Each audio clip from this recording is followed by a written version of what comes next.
Football. Oh, yeah. Mark said yesterday Keenan Lowe dominant in the Rose Bowl without a catch. How does he do that?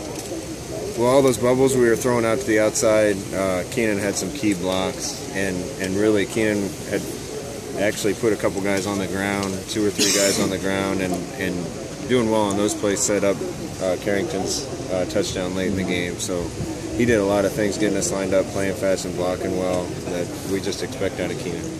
Got a typical deal where you see his stat line and there's not a lot of numbers on there, but just you watch the film and see all the things he did to make some other things happen? Yeah, and that's who Keenan Lowe is.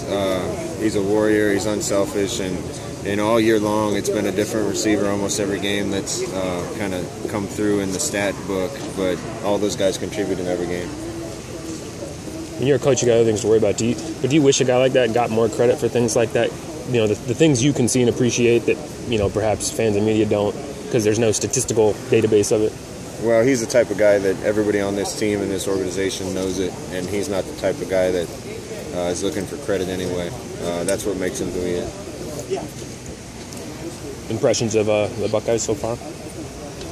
They're really talented, really athletic, very sound on defense. Got a couple of special players that are sudden and playmakers. So, you know, it's one more game. It's game 15, and we're playing another really good team. So we got to work it out for us.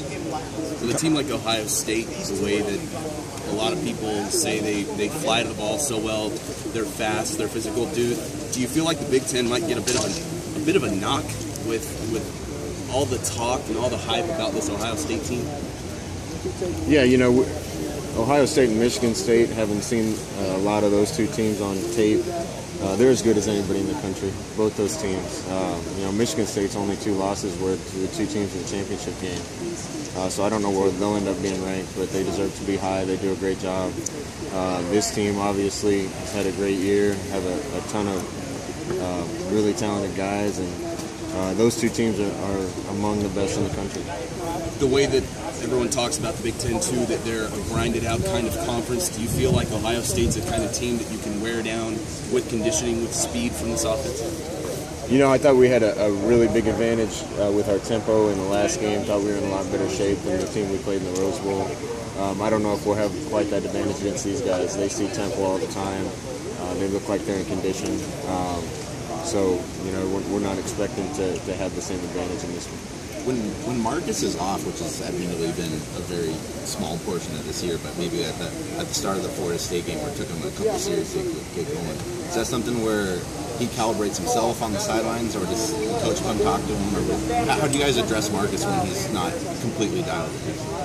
Honestly, you notice when Marcus misses the A pass, if he misses 2 in a row, then he's struggling, which is what he's earned. But we never have to say anything to Marcus. He knows how to get himself right, and whether it's a game or a series, if something goes wrong, he'll fix it himself. How happy were you with just today?